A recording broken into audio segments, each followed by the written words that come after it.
Vote ચોરીના મામલે જે પ્રકારે ધમાસાણ મચ્યું છે અને કોંગ્રેસે જે પ્રકારે હવે ગુજરાતમાં વોટ ચોરીને લઈને સવાલો ઉપસ્થિત કર્યા છે, આ મામલાનો વળતો પ્રહાર કર્યો છે ભારતીય જનતા પાર્ટી અને ભાજપના નેતાએ કહ્યું છે કે કોંગ્રેસ પોતે સર્ટિફાઈડ વોટ ચોર છે।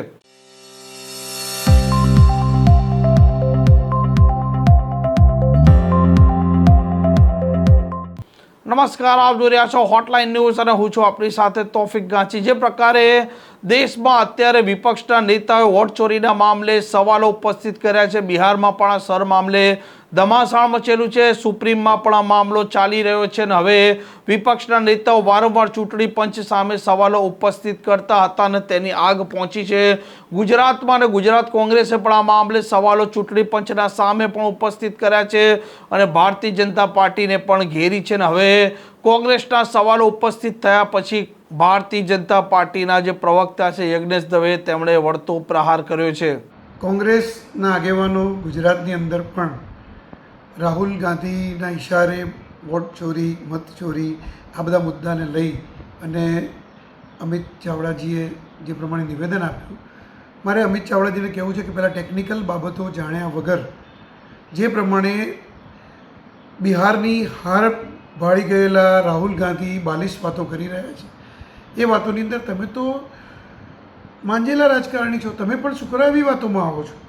કારણ કે જો પહેલાં તો ચૂંટણી પંચ સ્વાયત્ત છે અને આ જે ચૂંટણી પંચે એ તમને કર્ણાટક, હિમાચલ પ્રદેશ, તેલંગાણા આ 3 રાજ્યોમાં પૂર્ણ સરકાર આપી છે અને આ જે ચૂંટણી પંચની સાથે તમે તામિલનાડુ અને ઝારખંડની અંદર બીજા પક્ષ સાથે ભેગા મળીને સરકાર ચલાવી રહ્યો, એટલે 5 રાજ્યોમાં જ્યારે તમારી સરકાર ચાલે છે તો શું ત્યાં વોટ ચોરી નહોતી? આક્ષેપ લગાવ્યા પહેલાં થોડું તો વિચારો। બીજું કે જે ચૂંટણી પંચની અંદર મતદાર યાદી જે પ્રક્રિયા છે સતત ચાલતી પ્રક્રિયા છે, દર 6 મહિને નવી મતદાર યાદી પ્રસિદ્ધ થતી હોય છે, નામ એડિશન, ડિલિશન અને મોડિફિકેશન થતા હોય છે। સાથે સાથે ચૂંટણી પંચની મતદાર યાદીની અંદર જે લોકોના નામ ઉમેરાય અને જે લોકોના નામ કમી થાય તો એની ચકાસણી પણ વ્યક્તિએ જાતે કરવાની હોય છે અને દર 5 વર્ષે BLO પણ ચૂંટણી પંચની ગાઈડલાઇન અનુસાર ઘરે ઘરે જઈને તપાસ કરતા હોય છે અને જ્યારે ચૂંટણીની જાહેરાત થતી હોય છે અને એની આખરી મતદાર યાદી પ્રસિદ્ધ થતી હોય છે ત્યારે મતદાર યાદીની અંદર જે લોકોએ કદાચ નામ કોઈના કમી કરાવવાના રહી ગયા હોય અને નવી જગ્યાએ ગયા હોય એના નામ પણ ત્યાંથી એ કમી થઈ જાય છે અને એક જ નામ થાય છે। છતાં પણ કદાચ શરત ચૂકથી કોઈના 2 નામ રહી ગયા હશે તો મારે અમિત ચાવડાજીને કહેવું છે કે તમે જે કોઈ પણ એક વિધાનસભા ઉઠાવો, એ વિધાનસભાની અંદર થયેલું મતદાન જુઓ અને એ મતદાનમાં કેટલા મતદારોએ મતદાન કર્યું છે અને એ પૈકીના એક જ નામવાળા 2 મતદારો હોય તો બંનેનું મતદાન થયું છે કે નહીં એની પહેલાં ચકાસણી કરો ને। કોઈપણ જાતના પુરાવા કશું જ ચકાસણી કર્યા વગર ચૂંટણી પંચની સામે પડવું। અને બીજું કે આ ચૂંટણી પંચે તમને બીજા રાજ્યોમાં જીત તો આપેલી જ છે, એટલે મારે કોંગ્રેસના નેતાઓને એ કહેવું છે કે પહેલાં પૂરો અભ્યાસ કરો અને પછી કોઈપણ જાતના આક્ષેપ કરો। ચૂંટણી પંચ સ્વાયત્ત છે, ચૂંટણી પંચની પર આક્ષેપ કરો એ પહેલાં પૂરા પુરાવા સાથે આક્ષેપ કરો। અને મતચોરી તો કોને કહી શકાય કે જ્યારે એક મત જવાહરલાલ નહેરુને અને બાકીના બધા જ મત સરદાર વલ્લભભાઈ પટેલને મળ્યા હતા અને છતાં જવાહરલાલ નહેરુ વડાપ્રધાન બન્યા।